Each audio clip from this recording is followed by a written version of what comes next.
So yun guys, good morning sa inyong lahat. Tagal ko na palang hindi nakapag-vlog dito sa YouTube. So yun ngayon, tatry ko mag-vlog ngayong araw. Trabaho vlog.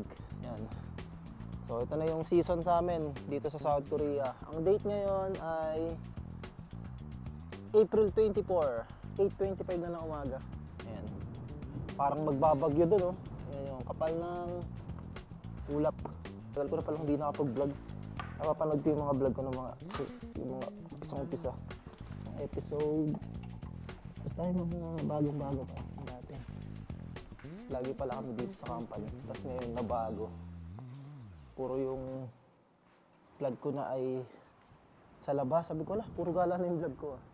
So yan, baka na-miss nyo yung company. So ito na yung itsura ng company namin. Ganun pa rin. Hindi pa rin ganun kasiksikan. Hindi pa tambak ng trabaho. Nung mga nakaraan talaga, last year ba? Last year, puno to.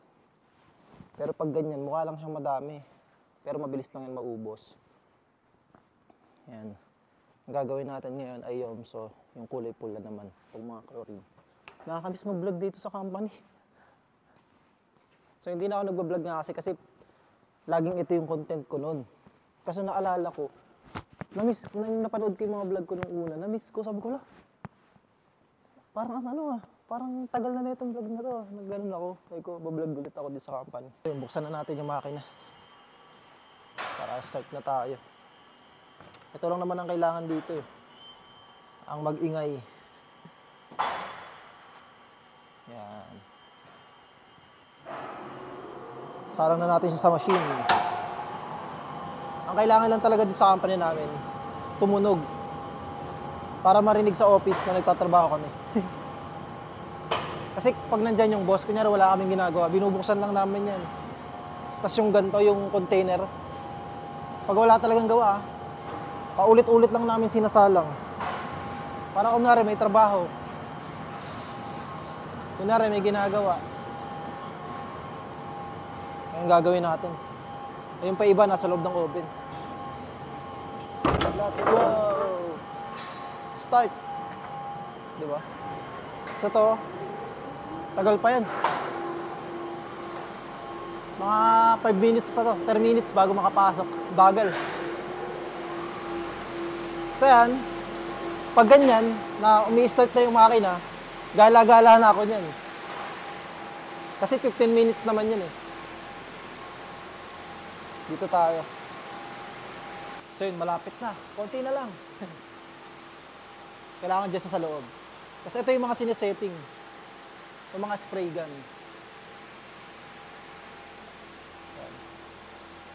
I-stop lang natin yan. Dun sa timer. So yun, all goods.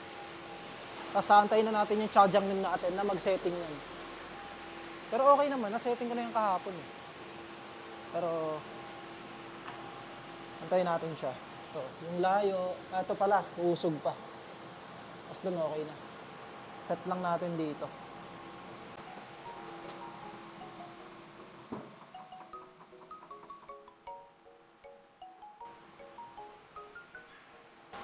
So yun, all goods na.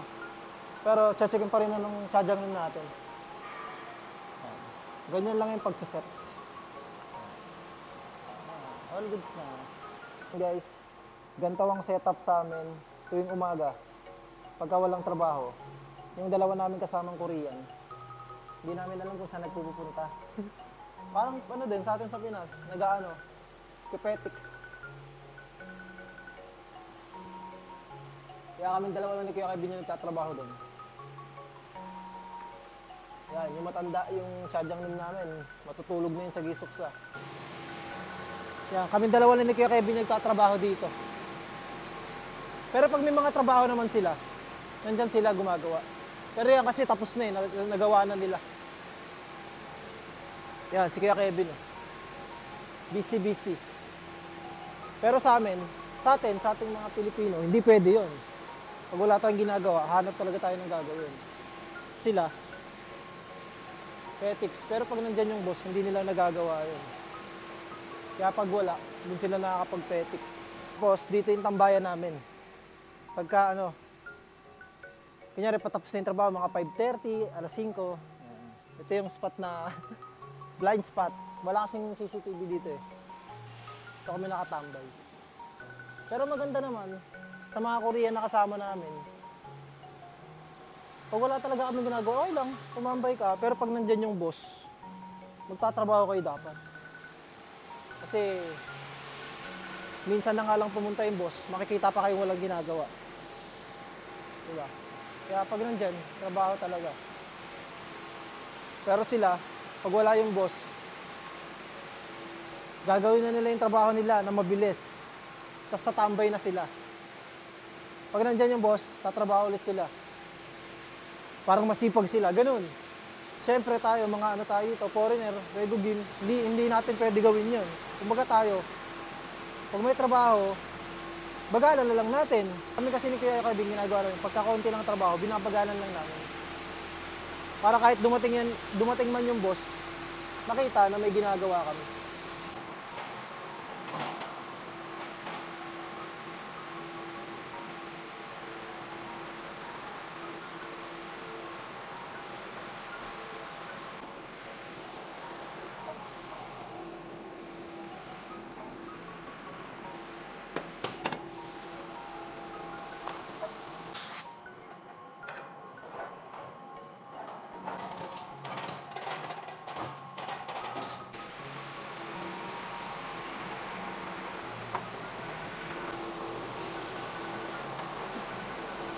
Matanggal yung kable. Ayusin natin. Lagyan natin ng tornilyo. So yun, natanggal yung tornilyo dun sa may kable. Kaya lumalaylay siya. Hanapan lang natin ng tornilyo na mas mahaba. Yung kinakabit ko mas maikli eh. Hindi siya umaabot. So yun, pag may makasira dito sa company namin, kailangan ng mga tornilyo. Yan, kompleto kami dito. Kompleto, tas wala, no? Wala tayong makita. Parang wala nga dito.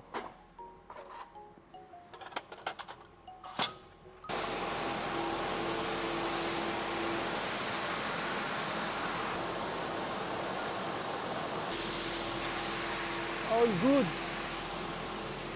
All goods in the hoods. So ito na yung sinetting natin kanina. All goods na daw, sabi ni Bossing. All goods na sabi ng Sadarmin. Tama naman yung setting natin. Wala nang binago. At yun, sabit lang natin yung pangalawa. Ipitin lang natin to. Ang bigat niyan.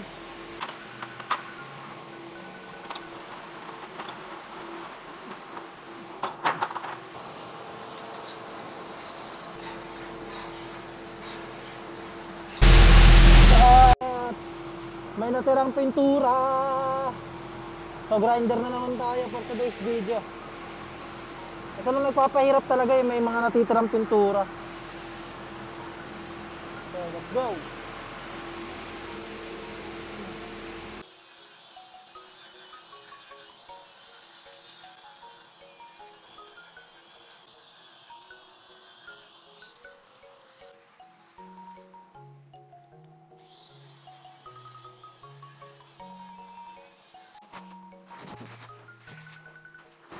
Matuwing ako. Sakit.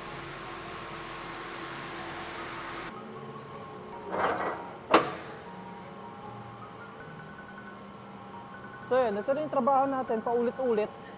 Simula nung dumating tayo dito. Diba? So yung pagtatrabaho dito sa abroad, sa Korea, kahit saan, kunyari factory worker kayo.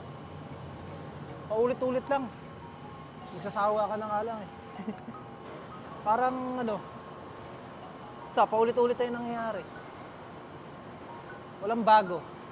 May bago pagka walang ginagawa. Pero yung trabaho, same lang, paulit-ulit. Parang ito na yung daily routine mo. Tapos pag wala kayong pasok, yun, doon kayo ma-excite pag walang pasok. Siyempre, pahinga, tapos makakagala. Yung tipong pag may pasok, hinang-hina ka, parang tamad na tamad ka. Pero pag walang pasok, yun, ang lakas-lakas mo. Pero wala, ito yung paraan para kumita tayo ng pera. Ayun. Diba? Para sa akin, madali lang kasi ganto-ganto lang ginagawa natin tapos kumikita tayo ng ano. Isipin mo, 80,000 kada buwan. Malaki para sa iba, pero maliit pa rin para sa iba, ganun. Depende. Pero para sa akin, malaki na yun. Malaki na maliit. So, wala kaming OT. Pero malaki na yun, kukumpara rin sa iba, di ba? Tapos ganito yung ginagawa. Kumpara natin yung ginagawa sa kunyari sa Pilipinas, pag factory worker ka, ay grabe. Sulit ang bawat minuto sa'yo. Hindi pwedeng hindi sasakit ang ulo mo, hindi pwedeng hindi ka mapapagod, hindi ka pwedeng hindi pagpapawisan. Sulit na sulit ang bayad. Dito, di ba? Ikaw na lang mahihiyang hindi kumilos. Kasi laki ng bayad sa atin dito. Kaya sa akin, ang payo ko sa mga gustong mag-abroad, sa mga gustong magtrabaho sa ibang bansa, especially dito sa Korea, syempre dito yung content natin. Yung iba na wala pa experience na gusto magtrabaho dito. So, yun lang mga trabaho dito. Mahirap talaga. Kasi depende naman sa'yo kung paano mo titingnan yung trabaho, kung mahirap ba para sa'yo. Pero para sa akin, at dahil sa Pilipinas, naranasan ko na rin yung mga hirap ng trabaho dahil nag-factory worker din ako doon. Mas mahirap sa Pinas. Ayan, advice ko lang sa mga gusto mag-abroad, no? Na yan, nag-aaral pa rin ngayon. Yun, tuloy-tuloy lang. Walang ibang paraan eh. Walang ibang sikreto. Para sa akin, ang sikreto talaga para makapag-abroad kayo, ano lang, consistency. Wala nang iba. Kasi kung hindi ka consistent sa ginagawa mo, nag-aaral ka ngayon, bukas hindi. Gusto mo mag-Korea ngayon, bukas hindi. Walang mangyayari. Kumbaga, paputol-putol. Yun lang, consistency. Kaya nga natutuwa ako sa mga nag-message sa akin na, Sir, salamat, na-inspire ako sa'yo, gusto ko mag-abroad. Yun, sana pagka sinabi nyo na gusto nyo mag-abroad, dire-diretso nyo. Ganyan din ako dati, naisip ko yan. Nung sinabihan ako ng kaibigan ko na, pre, mag-abroad ka dito, ganito pwede mo kitain. Diba? Kaibigan ko yung nagsabi, may patotoo na, may patunay. So yan, yung sinabi niya sa akin, inaral ko, sabi niya, pre, marami na akong kinausap dati na, yan, gusto mag-abroad, pero hindi sila consistent. Sana maging consistent ka, yun lang yung sekreto. Yan. Yan, binabalik ko sa inyo, kasi nandito na ako sa abroad. Yan lang, maging consistent lang kayo sa ginagawa niyo. Huwag kayong magsawa, kasi, wala, may ano yan eh. May balik yan. Diba? Naghihirap kayo ngayon sa pag-aaral. Mahirap talaga yung gastos. Yung pag mag-a-apply, di ba? Mahirap lahat. Pero once na makarating na kayo dito, grabe. Mahirap pa din naman. Pero kumikita na kayo ng malaki. Unti-unting matutupad yung pangarap nyo. Di ba? Kasi talagang may future dito, sa abroad. So, ang maganda nga sa inyo, naiisipan nyo mag-abroad. Kasi para sa akin, hindi lahat naiisipan mag-abroad. Hindi lahat ng tao pumapasok sa isip nila na mag-a-abroad ako. Kasi depende kung okay na sila sa Pinas. Pero yung iba naman, hindi naman nila kaya. Yung iba kasi hindi nila kaya mag-abroad. Hindi nila kaya maiwan yung pamilya nila. Tapos, may mga iba-ibang reason. Yung iba naman, all goods na ganun. Na all goods na sila sa Pinas. Yung iba naman, ayaw mag-abroad kasi hindi nila kailangan. Pero para sa atin, kasi nakaranas tayo ng hirap, gusto natin kahit pa paano mabago yung buhay natin. Yun. Kaya natutuwa ako sa mga gusto mag-abroad, lalo dito napipili nila yung South Korea.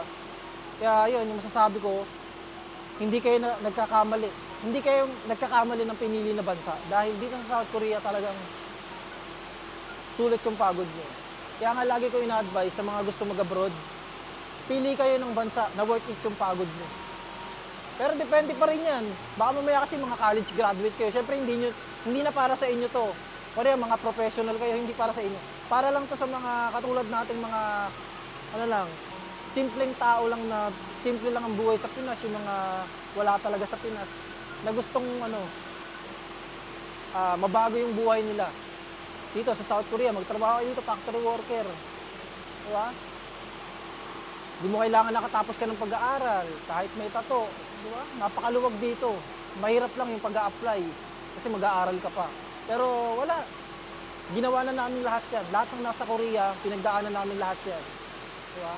Lahat kami dumaan dyan. Kaya kayo, yun lang, consistent lang sa ginagawa. Patuloy lang, dire-diretso, nakakasawa, masakit sa ulo.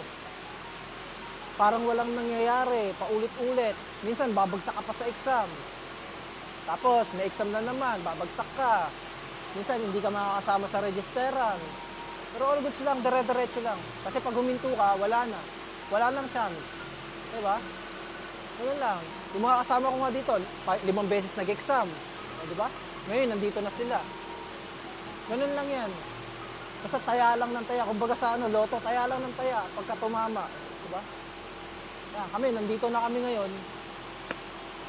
Tatrabaho na kami, nag-iipon na kami. Unti-unti na namin tinutupad yung mga dating pangarap lang namin nung nag-aaral ako. Pag ako nakarating sa Korea, ganito, bibili ako nito. Ngayon, unti-unti na namin natutupad yun. Makita nyo naman sa mga previous vlog ko. Ngayon, kahit pa paano, nakakapundar, nakakabili ng mga gusto. Ayun yung isa sa mga pwede nyong ma-acquire or makuha pag nandito na kayo sa South Korea. Nagtatrabaho na kayo. Unti-unting matutupad yung pangarap nyo. Kaya yun, dire-diretso lang. Para makarating kayo dito. Puwing-puwing ako dun. So, in time check, 11:48, break time. Di ba? Ganun-ganun lang, kain na. Ayun o.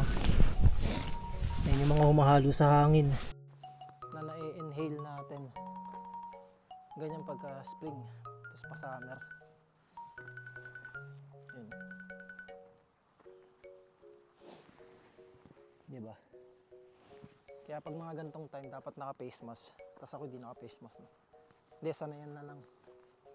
So yun, kain tayo. Tignan mo, anong date na ngayon? 24. Bukas, mainit ulo mo. Nararamdaman ko. O, diba? Kumaano si Putorino, sumasang-ayon. Anong mo? Ano pagkain mo? So yun, balik trabaho tayo. Grabe. Sarap na lang matulog. After namin kumain, so 12, natatapos na kami kumain yan. Tapos 12 to 1. Yun yung time namin para magpahinga. So nakakatulog kami mga 40 minutes. Tipong pagising mo, ayaw mo nang bumalik sa trabaho kasi ang sarap matulog. Diba? Kaya dito din, pagka pumasok kami ng umaga, pag natulog kami, parang wala lang yung trabaho namin kasi nakapagpahinga kami. Dahil may isang oras kami pahinga. Kaya ang sarap. Let's go. Lamig! Woo! So pang-6 na pala to, na isasalang ko. Yep. Pag matagal na kayo dito sa... Uy, tumunog yung makina. Mag-alarm. So yun, at dahil nag-alarm, check natin sa taas.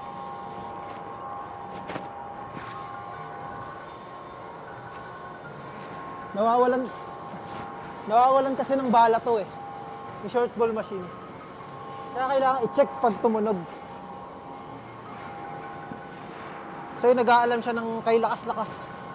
Talaga mapapatakbo ka sa makina.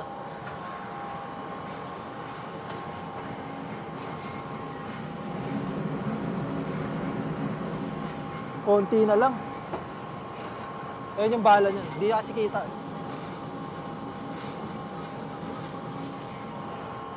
So yun, ang ginagawa namin pag konti, nilalagyan. Pero, minsan, yung mga short ball na napupunta dito sa taas, yan, ito kasi yung bala niyan. Inaano natin to, dinadakot. Tapos sinushoot natin dun sa loob ng short ball machine. So yun, magwawalis muna ako. So yun, dadakotin ko itong mga short ball at ilalagay ko dito sa loob ng machine. Wala na ding stock ng short ball na bago eh. Kaya ito na lang yung paraan. Ito kasing machine namin, luma na. Dami ng butas. Kung saan napupunta yung mga bala.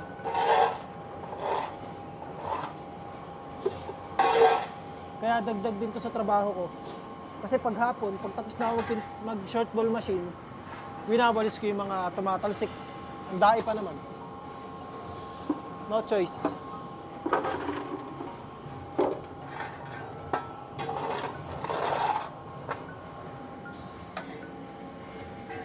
Hindi, wawalisin.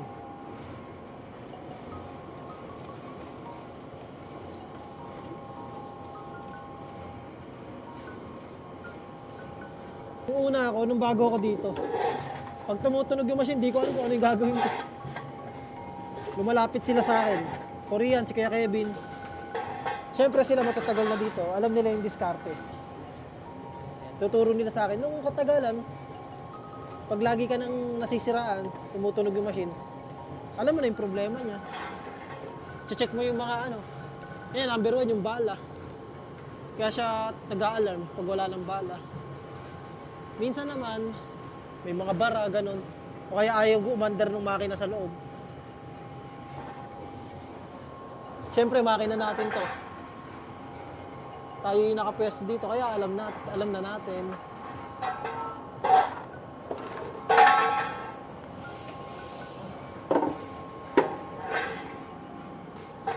Itong trabaho na to, yung ganito yung pag nagdadakot ako, ito yung pinapagawa sa akin pag wala talagang gawa. Kunyari, linisin mo lang yung taas. Pero ngayon, kasabay eh. Talagang ayaw umandar ng makina kasi walang bala. Kaya kailangan natin linisin. Dito sa spot na to, mas marami oh. Grabe oh. Isang dakot, 2 kilo agad. Boom. Dito na pupunta yung mga bala eh.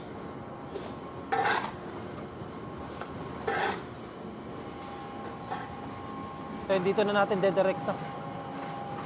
Kasi yung bala galing sa baba, inaakit lang yan dito ng conveyor. Ayun, wala nang umakit na balo. So yun nandito sa malapit, yan natin lalagay.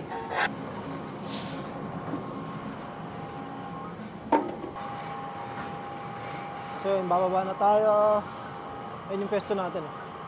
Doon sa baba. Diyan tayo sa taas. Let's go. So yun, dito naman sa part na to, dito naiipon din yung mga short ball. Kaya kailangan palahin.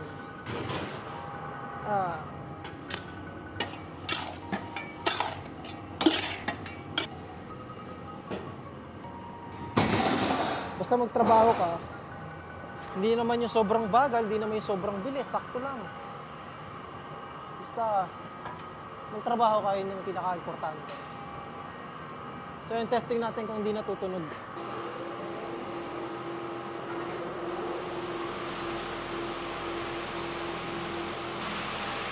So yun, all goods. Kanina talaga yung pag-start, biglang tumunog. Tabala yun. Tsaka marinig naman kung may nabala na lumalabas.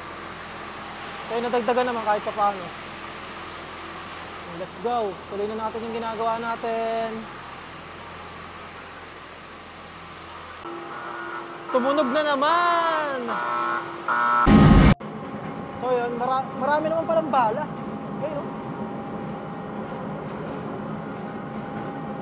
Siguro hindi bumababa yung bala. Check natin.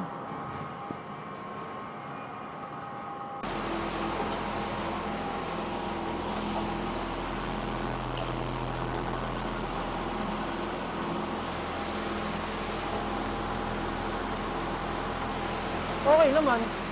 Pinagtitripan lang ata ako ng makina eh. Ngayon, all goods naman. Chinek ko yung mga labasan ng mga short ball. All goods naman. Kasi ngayon, hindi na tumunog. Baliw eh.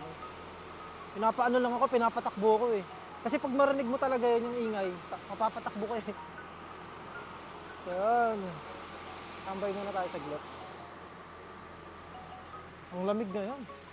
Parang uulan pero hindi naman umulan dito. So ito yung marka ng ano oh. Yan, yung humahalo sa hangin nga. Yung dust, yellow dust ang tawag dyan. Yan. Yellow dust in Korea. So yan, ito na yung nagawa natin. 8. Akala ko talaga 5 lang yung gagawin ko, kaso hindi ako inawat eh. Tapos, nung sinalang ko, nung pinaandar ko yung makina, bakit ka daw pininturahan? Dapat bukas na kasi marami daw akong ginawa. Eh kaso nasalang na. Kaya yun. Anong oras na ako inabot? Dapat pag gantong oras tapos na ako. Naglilinis na ako. Yun o, mag-aalas 5 na. Kaso napinturahan na kasi yung isa. Kaya dinire-diretso na. So dahil pa natin gagawin, maglilinis pati sa pwesto. So simula nung tagal din, siguro mga Simula nung January. Ngayon lang ulit ako nakagawa ng ganito, yung 8. Kasi usually ginagawa ko 2, 4, 5, iba-iba eh. 3, pinakamababa pala yung 3. Minsan 2 eh, pagka wala talagang gawa eh. Ngayon lang ulit yung 8, dami. Ayan. Kaya bukas maraming gagawin sila Kuya Kevin. Kaya nga sabi niya, ba't ko daw dinamihan? Eh walang umaawat sa akin kako eh. Kasi pag nakita nila na marami na ako nasasabit, sabihin nila, bagalan mo lang. Pero kanina, wala. Kaya pala, ano daw, bukas na daw pala kasi pinturahan. Kasi hindi naman sa akin sinabi. Eh wala na. Ayan, all goods in the hoods. So yan, lobat na tong camera. Mamaya na lang, update tayo. Maglilinis na lang tayo. After na to, let's go. Ito yung tsura ko. Ito yung face mask ko. Ganyan oh. Tapos puro tayo pintura. Diba?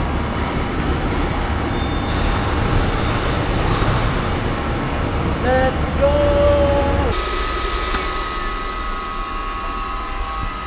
So yun, 6:21 na.